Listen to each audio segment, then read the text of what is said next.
I think we're going to go ahead and send it. Well, let me get Kevin Butler really quickly. Also agreed to break your silence. Why did you come today?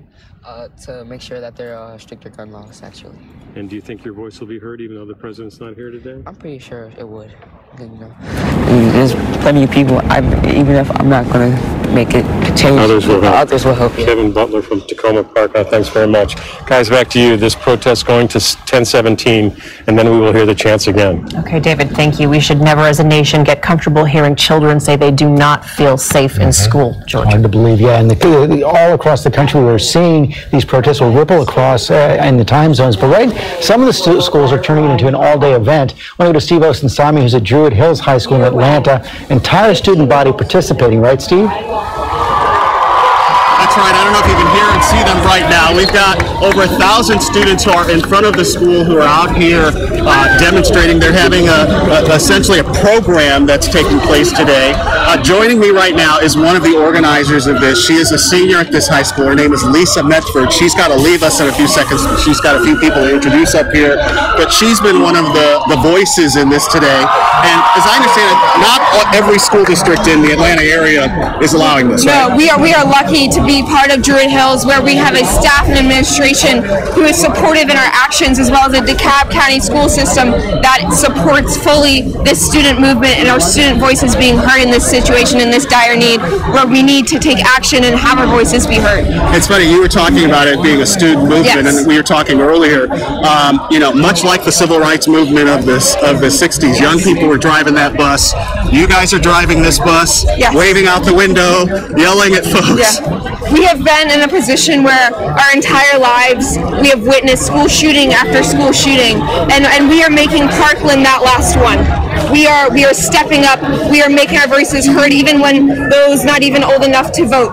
We are out here. We are telling local and national politicians that this needs to end. You need to pass legislation and common sense gun control that will enable our safe to be a priority within this nation. And you guys are registering seniors to vote today too. We are. After this event in our library, we are actually having all seniors and those 17 and a half years and older eligible to vote to sign up to vote. Thank you very much. Yeah. Thank you for being with us. We're going to be here throughout this afternoon talking to students. Back to you. Steve, before we leave you, you mentioned that some districts down there are not allowing the students to protest, but students are defying that as well?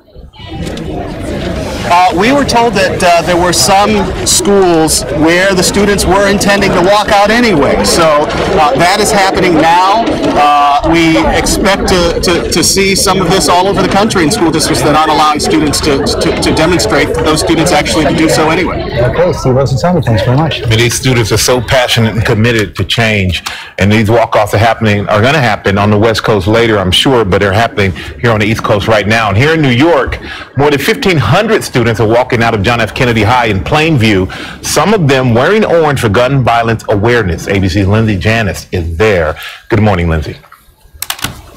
Good morning, Michael. You can see hundreds of students behind me gathered in front of the school. The organizers are at the podium now. I can tell you one student came out and he started with, if our leaders aren't going to protect us against this kind of violence, then we're going to have to stand up for ourselves. They're going to have a moment of silence. They've also been reading through each of the names of the 17 and telling you a little bit about each of the victims. They also read a poem from Alex Schachter, one of the victims at Stoneman Douglas. He wrote this poem just 2 weeks before he died. It's called Life is Like a Roller Coaster.